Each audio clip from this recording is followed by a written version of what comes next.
Hello les fans agilistes, bienvenue sur la Minute Agile. Aujourd'hui, on va continuer évidemment sur le Scrum Guide à le décortiquer.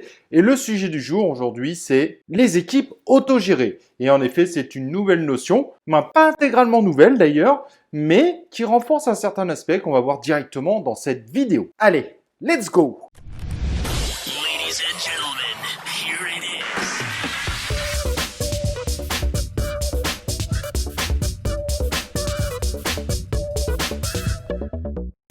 Alors comme je disais, le sujet du jour, c'est de voir cette nouvelle notion d'équipe autogérée qui vient remplacer la notion d'équipe auto-organisée. Alors, le Scrum Guide disait qu'une équipe auto-organisée, c'était une équipe qui choisissait la façon de faire les travaux qu'elle avait à réaliser. Mais en revanche, il n'y a rien autour qui disait que cette équipe, indirectement, était guidée par l'organisation ou peut-être par une autre couche. Bref, le tout était vraiment centré sur la façon de faire. Alors évidemment, en revanche, il est vrai qu'on avait tendance quand même à recommander aux équipes d'être relativement indépendantes par rapport à l'organisation pour bien réaliser le travail. Mais c'est pas forcément ce qui était dit dans le Scrum Guide avant cette fameuse version 2020. Et donc en 2020, ce terme auto-organisé est coupé et on passe à auto-gérer. Auto-gérer, mais qu'est-ce que ça veut dire? Et donc le Scrum Guide 2020 dit qu'une équipe auto-gérée est une équipe qui choisit en interne qui fait quoi, comment elles le font et qu'est-ce qu'ils font. Et la grosse différence est évidemment sur le qu'est-ce que l'équipe fait. Et ça, c'est vraiment un point essentiel et qui est assez étonnant par rapport au reste du Scrum Guide où il a plutôt tendance à sourire sur beaucoup de choses. Et là, sur le coup autogéré, ça vient refermer quelque chose d'un peu plus fort. Et donc, l'équipe à présent doit choisir elle-même ce qu'elle va réaliser. Et donc, on entend par ça, évidemment, qu'il n'y a plus d'organisation ou d'échelle autour qui est censé lui dire un peu ce qu'elle fait. Ah, mais c'est pas possible ça. Et comment on fait dans Safe? Alors, cette notion d'autogéré peut quand même être mise en place dans un Safe. Et d'ailleurs, c'est assez intéressant parce que si on regarde un framework d'agilité à l'échelle qui est évidemment un peu moins populaire que le Safe, mais qui a son lot d'adeptes, le LeSS,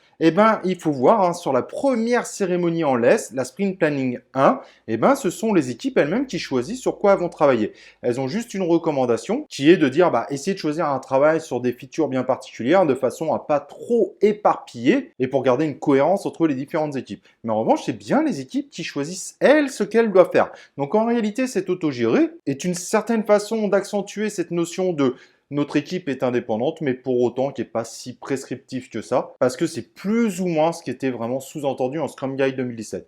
Mais là, maintenant, c'est clair, c'est concret. Il n'y a plus d'ambiguïté sur ce point pour ceux qui en avaient éventuellement une. Est-ce que ça a changé les choses?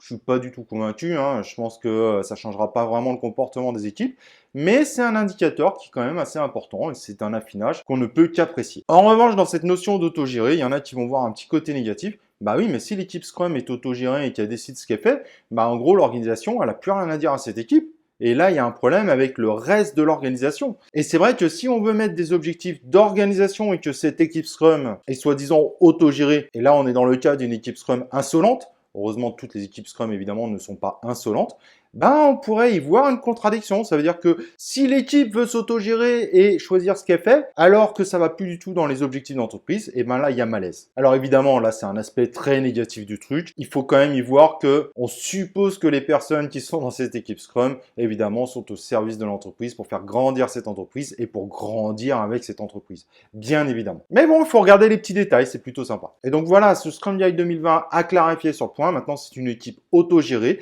Elle décide également ce qu'elle doit faire. On fait confiance évidemment à l'intelligence collective et l'intelligence des équipes Scrum pour évidemment aller dans le bon sens des objectifs de l'entreprise. Mais potentiellement, elle peut également challenger ses objectifs. Donc c'est plutôt une bonne nouveauté qui peut paraître petite au premier abord, mais c'est un affinage complémentaire qui clarifie un certain nombre de choses. Et évidemment, on va pas le regretter. Et voilà, j'espère que cet épisode vous aura plu et nous on se retrouve bien évidemment dans un prochain épisode de la Minute Agile.